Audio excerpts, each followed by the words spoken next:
Christopher Collins, I want to thank you for your question. You reminded me of something that I need to clarify, and I should have done this a long time ago. And I'm going to attempt to fix that right here and right now. I want to encourage everyone to ask questions. I've been on this path for so long now that a lot of things that I take for granted within my own mind, things that I know to be true, you guys may not know. And as such, I'll skip over something that's really, really important. And it's amazing how important this question Collins asked me is. Remember, the only foolish question, and especially when it comes to the great work, when it comes to the path, the only stupid question is the question unasked. As a practitioner, you want to question everything, every single thing. It's the only way that you're going to be able to see the reality. In fact, you want to even question your own questions. Why am I asking this? But that's a topic for another video. Now, much of his question I'm going to answer in a Q&A sometime this week. But I do want to approach this particular part because it reminded me of something. What he said was, I recall reading that initiates into the Kabbalah weren't invited until they were older, maybe 40s. Once they had become situated financially and done raising kids, no reason was given. But I've always suspected that combining their mundane existence with their newfound spiritual path would not be very compatible. Now this is in reference to a video I did, the ultimate choice that a practitioner makes. And it's between the path of the mundane and the path of the great work. Or the path, the spiritual path, whatever you want to call it. I try to do my labels as neutral as possible, and I do that for your own benefits. If I throw out a terminology or a label, you're going to label it that, which may blind you to your own realizations, which I'll go into again in another video. So there's some confusion even under esoteric teachings of what the path is. Sometimes you'll read that the path leads to enlightenment. Sometimes you'll read that the path leads to transcendence. In other words, going beyond, into the unknown, becoming the Buddha, the immortal, etc. And that is correct. There is actually two paths which combine to become one. There's the path to enlightenment, and enlightenment actually isn't a bad term if you understand the significance of it, and I'm going to go into that. Because enlightenment is more than what you're probably thinking. And then there's the path that goes to transcendence.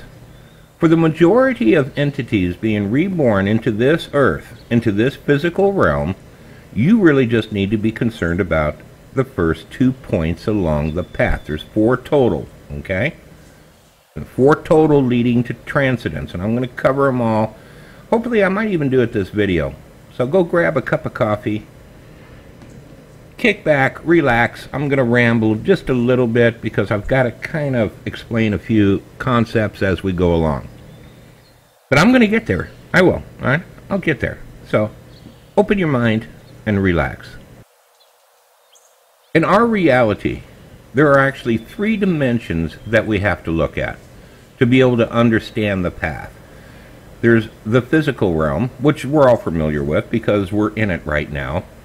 Then there's the next realm up, okay, or the next dimension. This dimension is where we go, or at least most of us go, when we go to sleep at night. Or when we die, we go into this next dimension. And this is where most of our higher selves, for most of the people on this planet incarnating, this is where their higher self is located, within this dimension right above ours. The dimension is dark in color. It's almost like it's in a perpetual night, is the best way to put it. And if you ever have real dreaming, you'll notice that those real dreams usually occur at night, or it's a night scene that you're experiencing within dreams. Now, separating this one dimension above us, okay, this higher dimension, from the next dimension is what we call, or the esoteric traditions have called, the veil, or a barrier, or the pathway to heaven, whatever you want to call it, okay? There is an actual physical barrier that separates that dimension from the next dimension. This dimension is what religions refer to as heaven, nirvana. whatever terminology you want to use. Again, every religion, every philosophy, every esoteric study talks about this same place. Again, you have to make it onto the other side of the veil first, and I'm going to tell you how you do that when I get to the 4 points of the path. But I've got to kind of give you a little bit of a background so you understand. Now, I'm going to steal this terminology from the Wiccan tradition because I really like it, okay? It's open enough to where you can go ahead and start placing whatever labels you want on it. But within this realm resides the powers that be. You can call them archetypes, you can call them gods, you can call them whatever you want to. And this is where those that are progressing along the path to transcendence reside, getting assistance from the powers that be to be able to complete the last 2 points of the path, the third and the fourth points. All right. One of these days I'll do a video, I promise, on my transition from our next realm up, or the next dimension, across the veil. I'll do a video on it. It's very interesting. It's something that you guys really are going to want to hear. But I'll do a video on it. I know I keep saying I'm good. I can do so many videos. You guys have no idea. So now, around this dimension of light is another barrier. This barrier keeps us from connecting to, we'll use the term the Tao, God, whatever you want to term, but that which is beyond. In the esoteric systems, they call it the X factor. It's the unknown, because nobody that ever goes there returns. You become the butterfly, and you're not going to come back to the, once you turn into a butterfly, you're not going to like kick it with your homie caterpillars on the tree. You're going to go off into the unknown. You're going to be a butterfly. So for the sake of brevity and to keep things simple enough, I'm going to discuss all three realms as a whole, even though there are different levels within all of the three realms. And I'll go into that again in another video. But I'm going to discuss it as a whole and not the levels within it. One of the best explanations I have received was from a Buddhist, and I'm going to use it because it's really good. He talked about the 4 points of the path. And I like to use it because in my dreams and in my interaction with the powers that be, they've used that same terminology, 4 points. There's 4 points that you have to realize. You have to realize it first before you can move to the second point. And then once you realize the second point, you can then move to the third point. In other words, you can now cross the veil and start to work on the third point. Same thing with the 4 points. There are realizations that need to happen. So the terminology of a point is really quite good. So before I made the transition across the veil, that's from light or darkness to light, I was at the point of putting all of the pieces together is the best way to put it, which happens to every practitioner. The realizations that they had all come together for a monumental shift.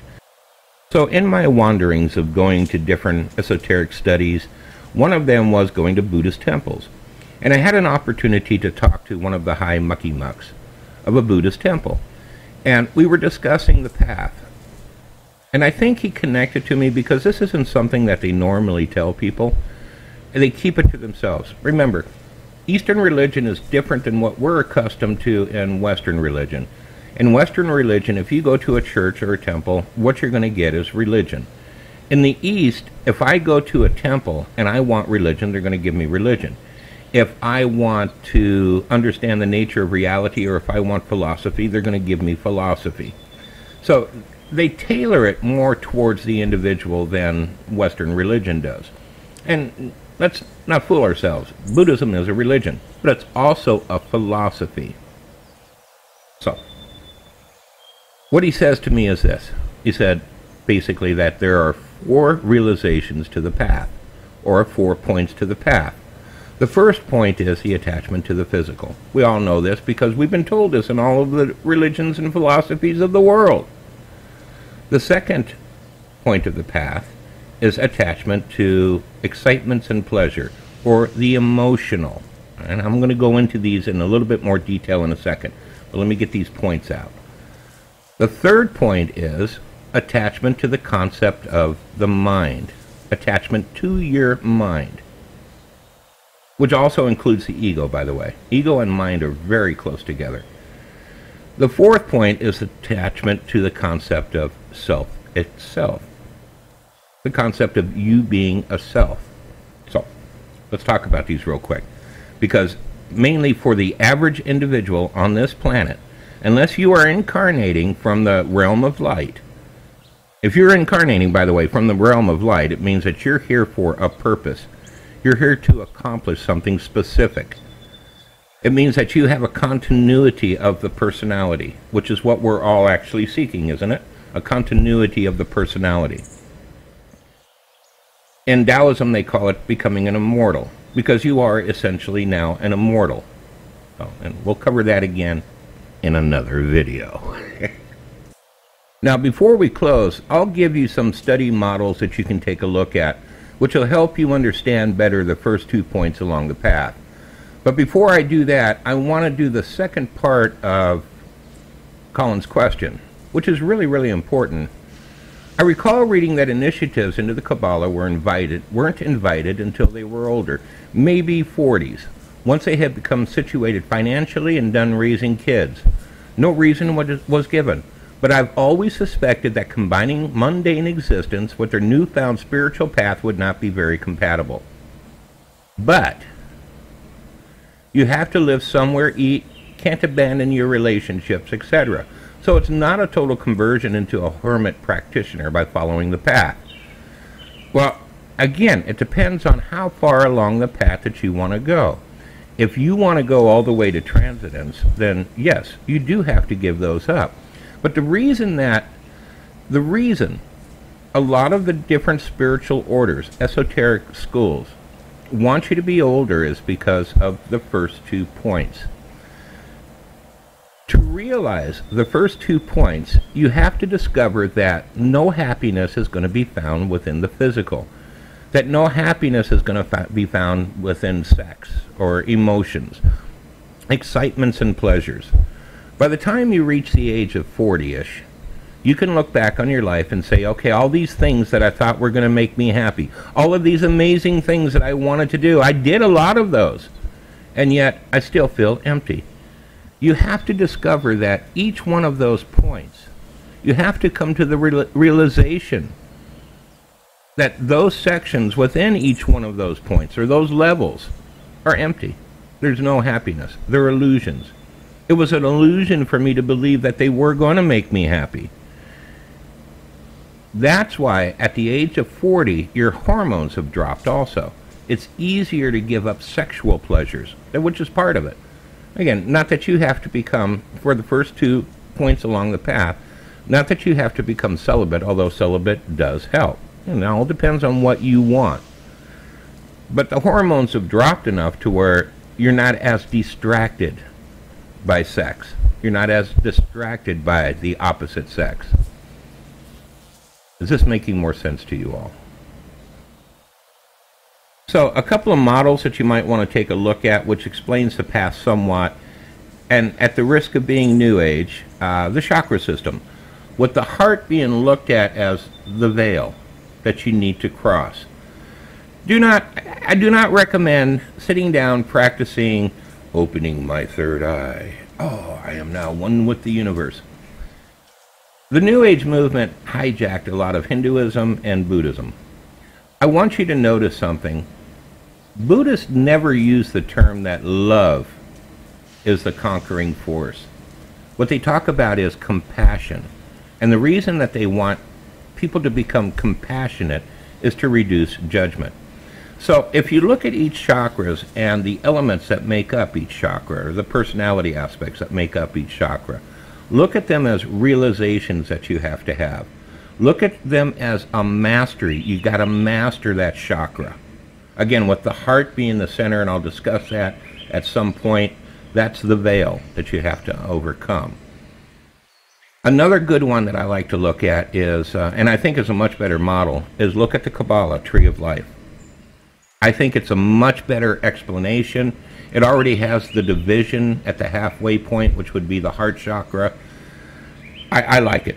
it's a good one to, it's, shall we say, a much more accurate description of the path, or visualization of the path. Keep in mind, people, you only need to do the first 2 points, and for the majority of those that are experiencing or incarnated in this world, that's what you have to master. The other 2 points occur once you make it to the other side of the veil.